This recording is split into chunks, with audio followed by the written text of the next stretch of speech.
Aquí estamos de vuelta. Vamos ya a darle la bienvenida formal al doctor Freddy Loinaz, con el cardiólogo, y que yo le estaba comentando a ustedes que también íbamos a hablar del ACV, que eso es de derrame cerebral, pero no es de eso que vamos a hablar. Yo se lo mencioné porque eso tiene que ver también con la presión arterial alta, que tiene muchas como que desencadenan en esto, porque también un ataque cardíaco viene también de la presión alta. ¿No es así, doctor? Bienvenido a socializar ya formalmente.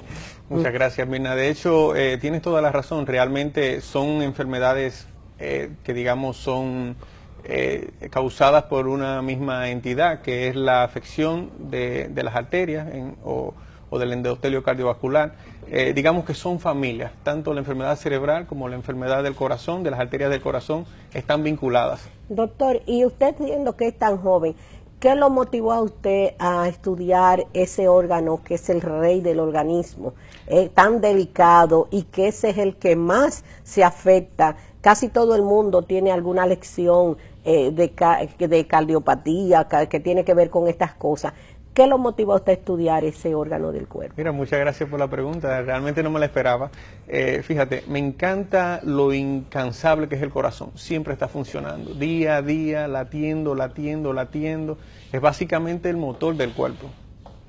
Y bueno, si nos ponemos a calcular cuántas veces por minuto, por hora, por día, por años late un corazón, la verdad que da una cifra increíble. No, y por ejemplo, el cuerpo completo descansa en la noche cuando tú duermes, pero el corazón sigue funcionando. Claro que sí. Doctor, yo tengo una pregunta Sí. que me causa mucha preocupación. Últimamente yo estoy viendo que personas jóvenes, 50, 45 años por ahí, le están dando ataques, infartos y mueren. ¿Qué está pasando ahí? Bueno, José Ramón, 50, 45 años, ya realmente, si nos vamos a la literatura, son las edades descritas a partir de las cuales empiezan a aparecer los eventos cardiovasculares. Es cierto que hay una población más joven, de 20 a 30 años, que ya donde se empieza a describir las afecciones cardiovasculares, pero los grupos más importantes son de 40 hacia adelante, y de hecho a esas edades es cuando se empieza a hacer la recomendación del famoso chequeo médico. Fíjate, en cuanto a poblaciones mucho más jóvenes, de 20 a 30 años, sabes que el estilo de vida que se lleva hoy es totalmente diferente al que se llevaba antes. Tenemos más estrés, tenemos una peor alimentación, tenemos más sedentarismo, tenemos trabajos que nos obligan a permanecer pues casi la mayor parte del día confinados al escritorio, y básicamente si el sistema cardiovascular no se activa, pues empieza con el tiempo a deteriorarse. Pero yo veo, doctor, últimamente que la juventud se está preocupando mucho por ser fitness, por ir al gimnasio. Generalmente esa generación que va antes de nosotros, después de nosotros, está muy activa en el gimnasio. Y usted dice que ahora creo que los más sedentarios somos los que estamos pasados meridianos, que en ese entonces la gente no sufría tanto de ataques cardíacos. Fíjate, lo de la cultura fitness realmente existe. Es un boom que aparentemente llegó para quedarse, cada vez más jóvenes. ¿Y qué más tanto personas. Es beneficioso para los jóvenes? Porque ellos no solamente hacen sus ejercicios, doctor, y ahí es que yo quiero preguntarle a usted, esos suplementos dietéticos que le inducen a tomar en los gimnasios. Fíjese, la nutrición es un pilar dentro de todo lo que es el entrenamiento físico en un gimnasio, y siempre debe estar asesorado por alguien, por un especialista en la materia. Realmente es cierto que hay suplementos y hay estimulantes que en algún momento pudiesen desencadenar y precipitar situaciones que no son nada beneficiosas para la persona. Siempre que se vayan a introducir dentro de un régimen de ejercicio, la recomendación es que se asesoren con un especialista en la materia. Los gimnasios, en teoría, deberían tener un nutricionista y un médico que le hiciera un chequeo cardiovascular completo a la persona antes de empezar cualquier entrenamiento, porque un entrenamiento con una condición base, digamos de riesgo, sin un seguimiento adecuado, lo único que puede desencadenar es un desastre. ¿Qué tanto le afecta a una persona los anabólicos, los esteroides y estas cosas? Fíjese, el problema de los anabólicos, aparte de que causan un desequilibrio importante en todo lo que es el sistema hormonal de la persona. Aparte de eso, también hacen que muchos de los órganos pues funcionen al límite. Y el límite siempre es malo. O sea, lo ideal es mantenerse balanceado. Ni en un extremo ni en otro. No podemos estar totalmente sedentarios, pero tampoco podemos estar en el otro lado de la balanza. Doctor, pero por ejemplo, mantener un régimen como el que usted nos ha planteado aquí es un poco difícil, porque por lo regular, el que está en una oficina, está en un trabajo, cuando sale del trabajo, vienen entonces las actividades sociales. Entonces ya no te permite tú ir a un gimnasio. ¿Qué usted les recomienda a esas personas que el día a día, según ellos y nosotros, no nos da para el gimnasio? José Ramón, el estilo de vida moderno es moderno, pero no es perfecto. Nunca he dicho que el estilo de vida moderno es saludable. De hecho, yo creo que sin darnos cuenta nos avalanchamos hacia un precipicio. Realmente lo ideal sería siempre que hubiese tiempo para cada cosa, para una buena alimentación, para trabajar, para recrearse, hacer cierto grado de ejercicio y socializar también, porque el ser humano también necesita socializar. Entonces, algo importante, por lo menos la recomendación que yo le hago a mis pacientes, es que que se compren un par de tenis y en cualquier momento del día aprovechen y salgan 30 minutos a caminar, por lo menos 30 minutos que me caminen al día. Yo le digo, mira, es excelente, porque está comprobado que cuando tú alcanzas por lo menos 80 minutos, 80 minutos a la semana, pues realmente tu sistema cardiovascular pues te lo agradece. Realmente todo funciona mejor, te sientes mejor y te enfermas mucho menos. Y no es lo mismo caminar en tenis que caminar en un zapato normal. No, realmente no. No es lo mismo tú estar dentro de una oficina, subiendo y bajando escaleras, haciendo diligencias, que tú hacer ejercicio cardiovascular, porque todo el sistema cardiovascular pues se prepara para ese momento del ejercicio y funciona de una manera diferente. De hecho, cuando tú estás haciendo ejercicio, lo normal es que la frecuencia de los latidos del corazón suban y lo que es la presión arterial baje. Cuando tú estás sometido al estrés del trabajo, que está de aquí para allá corriendo, la frecuencia del corazón sube, pero ¿tú sabes qué hace la presión? También sube. Entonces, son totalmente ejercicios diferentes. Entonces, lo recomendable es sacar ese momento del día para hacer ejercicio. Ahí voy, doctor, porque usted antes, al inicio del programa, estábamos hablando con José Ramón, que dijo que aquí nosotros los dominicanos no tenemos costumbre de medicina preventiva. ¿Qué podemos hacer como medida preventiva? ¿Cuántos van más a su consultorio? ¿Más hombres o mujeres? ¿O son los hombres? Se dice siempre que por aquello de la menstruación, pues son más proclives a tener ataques cardíacos más que las mujeres. Dígame, hábleme sobre eso. Excelente pregunta. Fíjate, lo primero que hay que hacer es la concientización. Lo que estamos haciendo ahora, estamos aquí en este programa hablando de enfermedades cardiovasculares. A las personas hay que educarles respecto al peligro de las enfermedades cardiovasculares y que debe de cuidarse, de que no puede estar en una edad de riesgo y darse el lujo de no haber ido a un médico. O sea, después de los 40 años, toda persona, sobre todo los hombres, porque la enfermedad de las arterias del corazón empiezan más temprano en los hombres que en las mujeres. Las mujeres, pues, por la protección del estrógeno, todavía hasta los 50 años, eso le iba a decir. digamos que tienen cierto grado de protección. Más expuesta. Cierto grado de protección. No quiere decir que la enfermedad cardiovascular en la mujer no aparezca antes de esa edad. O sea, hay mujeres que tienen una herencia familiar y que tienen, pues, factores de riesgo muy importantes que pueden precipitar un evento cardiovascular independientemente de que no estén en edad de riesgo. O sea, porque todo esto hasta cierto punto interactúa. Entonces usted recomienda que se camine, aunque sea, como usted dijo, 30 minutos, aunque sea 3 veces a la semana. Yo no le digo que vaya a correr, que me corra 10 kilómetros, que me haga una maratón, que salga a montar bicicleta de aquí al peaje. No. Con 30 minutos diarios estamos haciendo un favor a nuestro cuerpo. ¿Usted ha llevado pues como el parámetro de quiénes van más a su consultorio, quiénes se cuidan más, las mujeres o los hombres? Mira, en nuestra sociedad van más las mujeres. Y dicho sea de paso, es una pena porque los hombres en realidad son quienes más se enferman.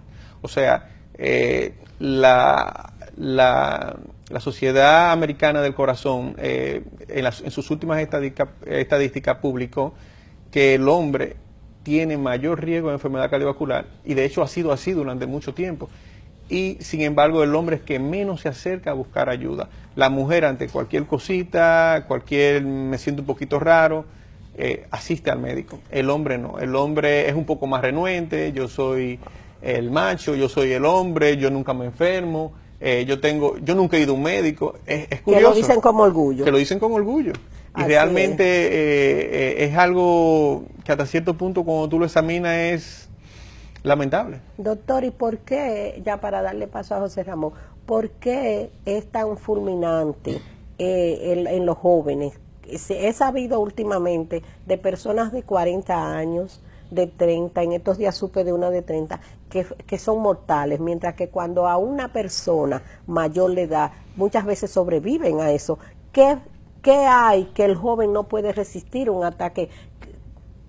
Dicen más o menos el promedio, no puede como resistir un ataque cardíaco y de una vez le da para morirse. Y mientras que a los mayores siempre tienen como un rejuego y a veces se salvan.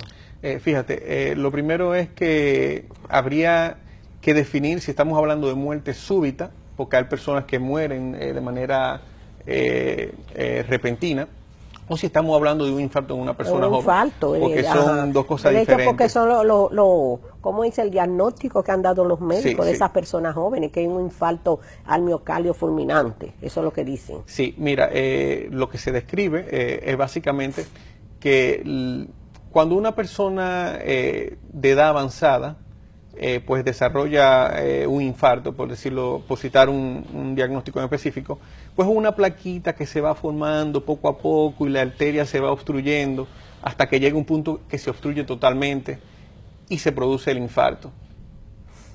Esta obstrucción progresiva da el chance a que todas las demás arterias y el mismo corazón de alguna manera se preparen para este evento.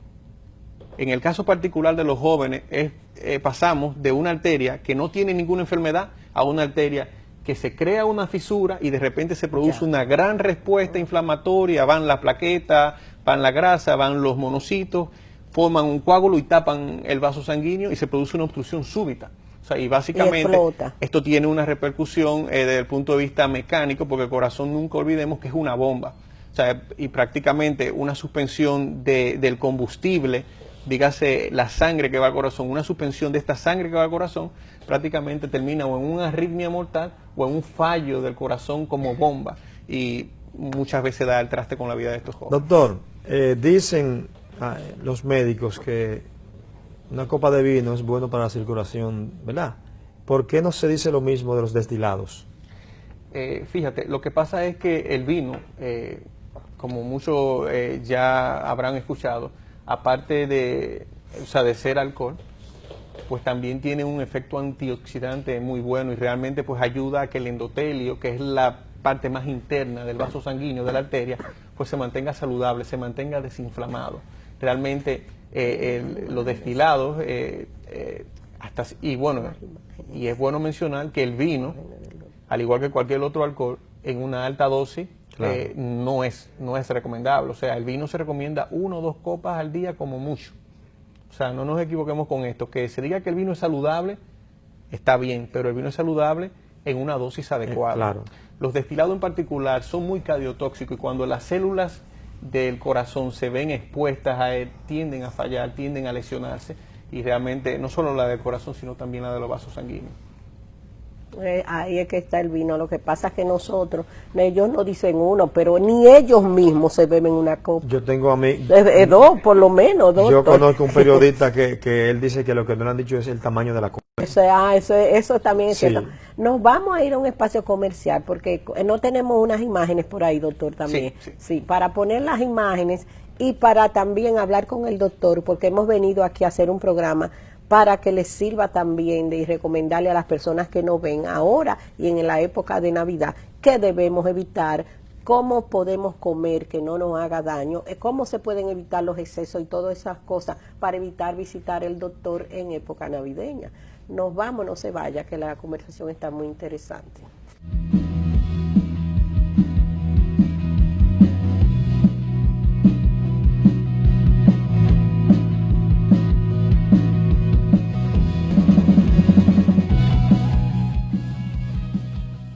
Aquí estamos de vuelta. Seguimos conversando con el doctor Freddy Loinaz, el cardiólogo, y bueno, tratando de llevarle alguna orientación de lo que usted puede y no debe hacer ahora en esta época navideña. Vamos a hablar ahora con el doctor de los factores de riesgo, cómo cuidarnos, qué nos induce a tener un ataque cardíaco y todas esas cosas, doctor. Sí, Mirna, fíjate, los factores de riesgo hace mucho que se está hablando de ellos. De hecho, en la investigación de los factores de riesgo empezó en una ciudad norteamericana, que es la ciudad de Framingham, en eso de 1943. Es una población que se seleccionó para ser observada y a raíz de ahí pues se fue detectando que habían condiciones particulares en cada uno de los individuos que le hacían más propenso a desarrollar enfermedad cardiovascular.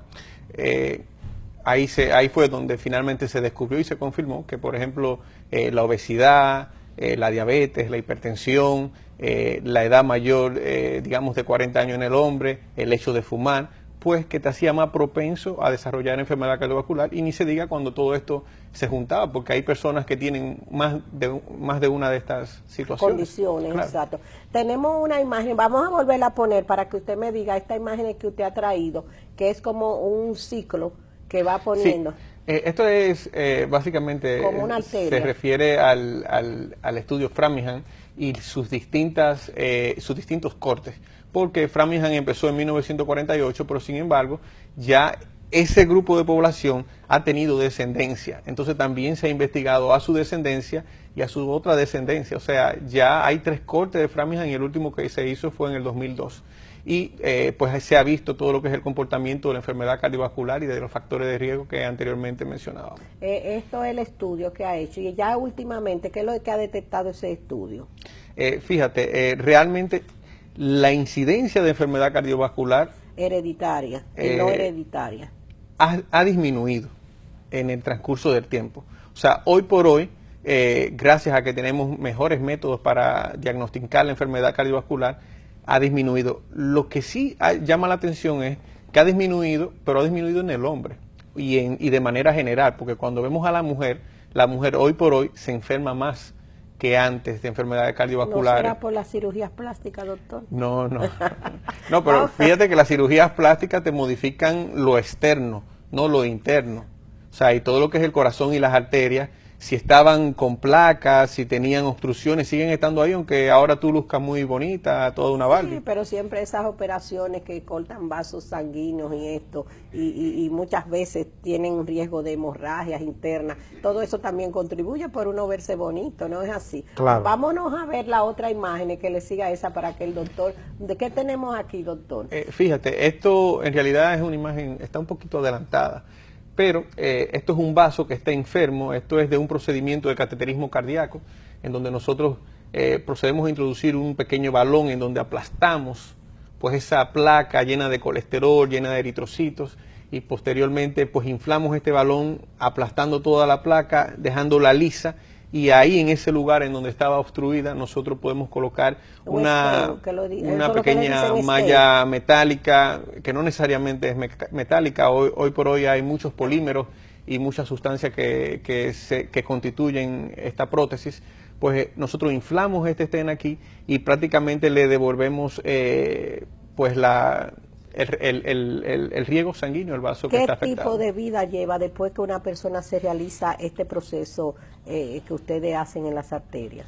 Fíjate, lo primero que hay que estar consciente es que cuando una persona ha llegado a este extremo es porque ha tenido una vida cardiovascular muy desordenada, o sea, que tiene enfermedad cardiovascular, y lo primero que se debe intentar es detener la enfermedad cardiovascular en esta persona. ¿Con qué? Pues con modificaciones estrictas en el estilo de vida. Porque aunque usted le haya abierto esa arteria a esa persona, si esa persona continúa con la vida que llevaba, pues va a seguir formando más obstrucciones. Dicho sea de paso, la obstrucción que se ha abierto puede volver otra vez a cerrarse. A cerrarse. Entonces, esta persona pues debe tener un mayor contacto con su cardiólogo y cumplir el tratamiento al pie de la letra. Yo en lo particular se lo digo a mis pacientes: si tú llevas el tratamiento como yo te lo estoy indicando y haces las cosas como yo te estoy diciendo, tú puedes tener un estilo de vida prácticamente normal. ¿Okay? Lo que no es compatible es que tú tengas una enfermedad ya de base y quieras hacer desarreglos. Eso no se puede. Doctor, pero la imagen que pasó, sí, que usted muy bien le explicó, que eso es un procedimiento que ustedes canalizan, aplastan lo que causó la obstrucción y dejan como una camisa, pero lo que causó la obstrucción se quedó ahí adentro. Sí, es cierto, pero que queda esa área queda aplastada y por lo tanto pues el stent permite un paso de la sangre a través de la lesión sin que la lesión en sí pues promueva nueva vez la formación de placa. Lo que sí es cierto, como te dije, es que si esta persona, hay ciertos medicamentos que hay que tomar cuando se pone un stent. O sea, no es que te ponen el stent y ya. O sea, realmente para que el stent no se entapone de nuevo, hay que hacer que la persona tenga pues una disminución de su estado inflamatorio y procoagulante, porque de por sí esta persona que formó esa ulcerita ahí, pues tiene un estado procoagulante y habrán factores ahí que se quieren activar y volver a entaponar. Entonces tú tienes que tratar de que eso pues se corrija lo más posible, y por eso tú ves que las personas que tienen enfermedad coronaria generalmente pues se le indica su aspirinita del corazón, se le indica el clopidogrel, voy a mencionar el Plavix para que la gente aunque sea una marca comercial, para la gente se ubique, pues normalmente siempre están usando o la aspirinita o el clopidogrel, y sobre todo están usando también medicamentos del colesterol, porque lo que se trata es a toda costa de disminuir la inflamación en este paciente lo más que se pueda, que es un proceso muy importante en lo que es el desarrollo de la enfermedad coronaria. Tenemos ahí otra imagen que queremos también que nos hables de ella. ¿Qué vemos aquí, doctor? Mira, aquí básicamente era la imagen con la que íbamos a cerrar. Vamos a poner otra porque con esa vamos a cerrar, porque hay varias ahí. Sí. ¿Qué estudio es este? Mire, este es del estudio Framingham. Básicamente son tablas que se utilizan para calcular el riesgo cardiovascular a 10 años. O sea, aquí vemos que se calcula la edad de la persona, si bien se fijan empieza a partir de 30 años, si sufre o no de la presión alta, si sufre de diabetes, si fuma, cuáles son los niveles de su tensión arterial en el momento, la edad que tiene, el sexo, porque obviamente, como mencioné al principio, los hombres se enferman más que las mujeres, y a todo esto se suma y se saca una estratificación de riesgo en 10 años. Entonces, a partir de ese nivel de riesgo que arroja la tabla, en este caso el score Framingham, pues deben tomarse medidas en particular, o sea, va a ser la intensidad de las medidas que tomemos. Y hay que después, a partir de esos 10 años de ese estudio, hay que mantenerse en contacto con su médico, con su cardiólogo, para poder llevar una vida y todo lo que el tratamiento que uno devenga. Básicamente hay varios niveles de riesgo. Está el riesgo ligero, moderado o severo. Dependiendo del nivel de riesgo que tengas, pues van a ser las medidas que se van a tomar. Si el nivel es ligero, realmente creo que te pudieras quedar con un profesional de atención primaria, básicamente, dígase el médico de familia, el médico internista, porque te puede dar seguimiento, pero ya en escala de riesgos superiores, pues sí es recomendable que te mantengas de cerca con el cardiólogo. Usted no ha oído de que un amague de ataque cardíaco, hay amagues que dan como un amague de ataque cardíaco, y sí es verdad que cuando eso se produce, como el corazón es como el eléctrico, tiene ramificaciones eléctricas, que se producen unos choques en esas nebles, estoy hablando cosas populares que uno oye. Sí, no hay problema. Se queda como esa parte del corazón como media, cuando se chamusca unos alambres. Explíquele eso a la gente que no está escuchando. Fíjese, sí, el corazón en sí tiene un sistema eléctrico que es quien controla pues todo el impulso eléctrico del corazón, desde la parte de arriba hacia la parte de abajo, para coordinar el bombeo, porque el corazón en sí tiene dos bombas, una arriba y otra abajo. Nosotros hablamos de un solo corazón, por lo general, pero el corazón son dos bombas funcionando de manera... Que hacen los movimientos, el sístole y el diástole. Bueno, sí. Más o menos, el que abre y cierra la compuerta. Sístole es cuando el corazón ha bombeado, cuando bombea, cuando contrae. Y diástole cuando se abre. Que es cuando se está llenando, pues, cuando está llenando de sangre para volver a bombearla al cuerpo, al organismo. Entonces, fíjese, el preinfarto sí existe. Realmente, primero vamos a definir la palabra infarto. Infarto es la muerte de una célula, que es la unidad más simple de vida o la unidad básica de vida del cuerpo, por falta de irrigación sanguínea. Eso es lo que es un infarto. El infarto puede ser cerebral, puede ser intestinal, puede ser también del corazón. Y por eso tiene el apellido, infarto al miocardio. Miocardio porque es el músculo que compone el corazón. Entonces, en algunas situaciones, por ejemplo, si tienes una obstrucción, digamos que es de 50% del vaso, y de repente la presión te sube mucho, eso puede hacer que el corazón vaya demasiado forzado, y aunque no haya una obstrucción totalmente en el vaso, tú sientas la sintomatología del dolor de pecho, y eso te haga acudir a la urgencia, pero todavía el flujo sanguíneo no se ha cortado totalmente como para producirse el infarto en sí. Entonces vamos a llamarla a esto, por mencionar un preinfarto. Pero no quiere decir que te haya dado un infarto. Para que se produzca el infarto deben elevarse en sangre, debe elevarse lo que son biomarcadores de lesión o de necrosis del corazón. O sea, son sustancias que solamente se elevan cuando las células del corazón han sido destruidas, cuando han sido lesionadas. Pero se quedan lesionados con ese preinfarto, algunas células del corazón. No, realmente en teoría en el preinfarto no, porque el preinfarto es como una especie de aviso, vamos a decirlo así, que si las cosas no se corrigen pueden desencadenar en ello. Y teníamos unas imágenes ahí, vamos a verla de nuevo, para que usted también me la explique, pero también me diga qué síntomas puede sentir una persona que tenga que acudir al médico, unos síntomas que usted pueda, que no, porque uno no sabe de eso, no va a decirme, claro. Tengo un preinfarto, sino a cuáles síntomas uno le debe temer. Primero voy con la gráfica. Fíjate, de izquierda a derecha tenemos una arteria, estos son cortes sagitales de la arteria.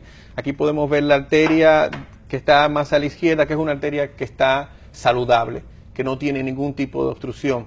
Después vemos que con el paso del tiempo, así como la piel se arruga, que empiezan a salir arrugas, así también el endotelio, que es la capa más interna de las células, perdón, de los vasos sanguíneos, sobre todo de las arterias, pues empieza también a arrugarse, empiezan a formársele pequeñas cicatrices. Ya lo vemos un poquito más engrosado. En esa cicatriz posteriormente, dada la inflamación que se produce ahí, pues empieza a depositarse el colesterol y también células de la defensa sanguínea, que de por sí van a predisponer muchísimo más a la inflamación y a llamar también otros componentes que se van a sumar tratando como de formar. ¿Ustedes han visto la costra que se forma en la piel? En la piel, cuando está muy resecada. Así mismito. Pues tratando de formar una pequeña costra adentro, pero lo que pasa es que muchas veces esa respuesta inflamatoria no se mide y es tan importante que llega prácticamente a obstruir el vaso completo por dentro. Y ya vemos aquí en la última parte cómo está el vaso lleno de colesterol, lleno de eritrocitos, que son las células rojas, de plaquetas, y todo esto pues obstruye las arterias del corazón, y si esto no se corrige estamos en la antesala de un infarto, porque cuando se corte el flujo sanguíneo realmente lo que va a pasar es que las células del corazón van a morir. Doctor, hay personas que durmiendo prácticamente se despiertan porque tienen problemas para respirar. ¿Qué sucede ahí? Fíjate, si hablas, tal como lo describiste, nosotros en medicina tenemos un nombre para eso, que es la disnea paroxística nocturna. Y realmente es un síntoma de fallo cardíaco, de que el corazón puede estar un poquito grande. Pero voy a aprovechar que hiciste esa intervención para mencionar de que los infartos suelen producirse mucho más en la hora de la mañana, en la madrugada sobre todo, porque son las horas en donde las hormonas dependientes del cortisol, todo lo que es la adrenalina y el sistema simpático, que es el que acelera el corazón, están en su punto más alto. O sea, es el momento en el cual el corazón recibe mayor estímulo. Y obviamente, mientras el corazón más estimulado está, pues más demanda de oxígeno tiene. Y si tienes por ahí cualquier obstrucción, por pequeña que sea, y de repente te hacen una gran exigencia de oxígeno, pues va a faltar irrigación suficiente y el corazón también va a ser lesionado. Hola, no crea que si abriste los ojos en la mañana, no crea que estás salvo. Doctor, ¿qué podemos evitar ahora en estas comidas? ¿Qué exceso debemos evitar? Milna, antes de responderte esa pregunta, te voy a responder la que me hiciste anteriormente, porque Ok. es muy importante acerca de los síntomas. Así los síntomas, eso es muy importante. Normalmente el síntoma cardinal del infarto es el dolor en el pecho, un dolor en el pecho del lado izquierdo. ¿Y por qué hay mucha gente que lo que se quejan es de como de unas cosas estomacal y ahí lo llevan al médico y es un infarto? Fíjate. Porque muchas veces no le da el dolor en el pecho, sino un dolor estomacal o una acidez estomacal. Si no, tienes toda la razón, fíjate. Hay un tipo de infarto que está más relacionado con ese dolor de acidez o de singulto que vendría siendo el famoso hipo. Y es sobre todo el infarto en la parte, el infarto que se produce en la cara inferior del corazón, porque el corazón tiene varias caras. La parte inferior pues suele también irritarse mucho por esa llenura, por esa ingesta copiosa, y además, pues yo quiero que tú sepas que cuando se ingiere una gran cantidad de comida, pues también hay un desvío de sangre hacia el sistema digestivo. Y si tienes cualquier lesión en el corazón y de repente pues te restan la cantidad de sangre que te está llegando, También. pues obviamente pueden desarrollarse malos síntomas. Fíjate, para volver dar a la respuesta, que ya el señor exacto, haga, volvemos a esa para dar imagen para respuesta que a tu la, pregunta, un dolor en el corazón. el dolor característico del infarto es un dolor en lo que es el lado izquierdo del pecho, como si tuvieras un bloque de concreto sobre él, No me que te digas. presiona. O sea, no es un dolor, a veces puede ser puntiagudo, pero generalmente es un dolor que te presiona. El dolor puede irse hacia el brazo izquierdo, hacia la mandíbula, y generalmente puede acompañarse pues de sudoración, de falta de aire, de debilidad, de caimiento. Todo esto asociado pues da la indicación de que probablemente estés cursando con un infarto. No necesariamente, pero es un indicio. es muy probable. Que tanto del estómago como ese dolor punzante o intenso deben acudir inmediatamente al médico.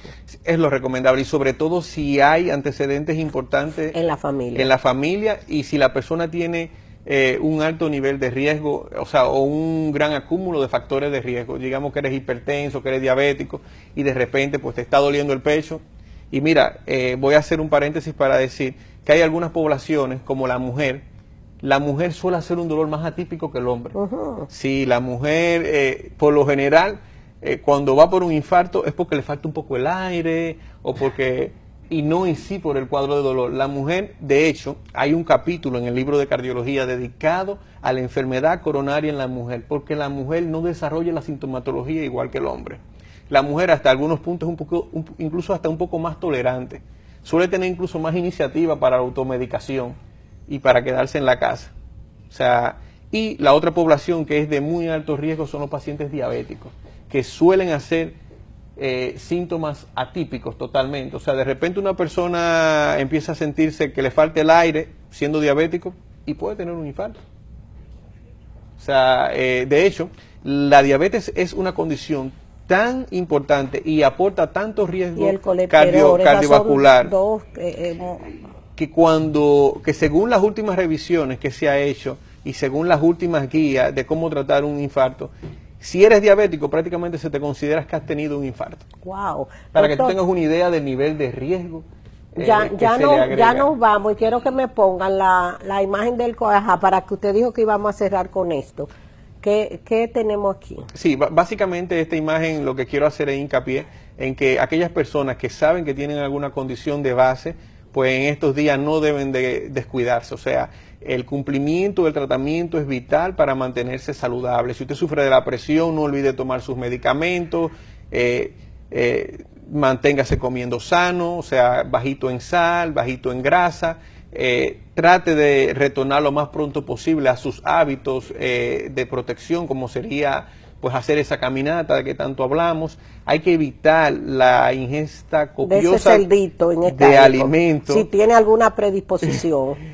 Mira, el cerdito es riquísimo. Pero hay que evitarlo. Pero yo no soy prohibitivo. Yo le suelo decir a mi paciente, todo con a su moderación. Todo con moderación se puede hacer.